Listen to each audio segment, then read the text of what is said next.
Молодой чеченец женился на девушке, с которой он был знаком и любил со школьной скамьи. Узнав о том, что младший братишка женился, его старший брат, который в это время воевал против российских оккупационных войск, приезжает на свадьбу со своими двумя товарищами. Вечером, когда закончилась свадьба, все разошлись по своим домам, а тем временем под утро, перед рассветом, в село высаживается русский десант и окружает дом жениха. Завязалась настоящая бойня, про которую можно писать только легенды.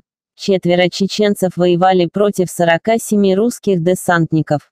В свою первую свадебную ночь невеста подтаскивала патроны и мужественно сражалась в этом бою.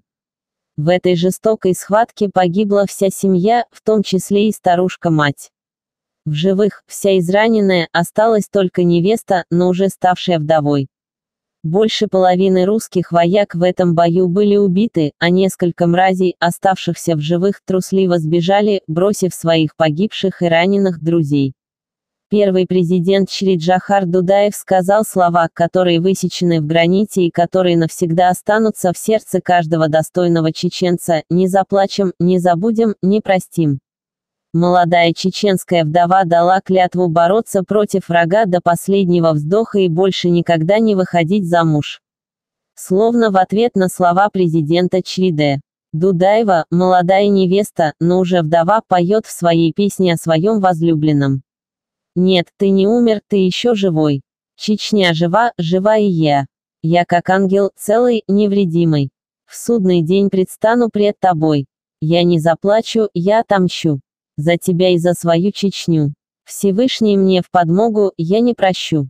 И там, в раю, Господь поможет мне найти любовь мою». Эти слова сегодня эхом отзываются по всей Чечне. Она дала клятву бороться до победного конца и никогда больше не выходить замуж. Народ нельзя покорить, если сердца женщин хранят его корни.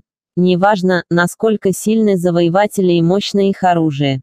Глава из неопубликованной книги Казбича Чеченского «Империя террора и лжи».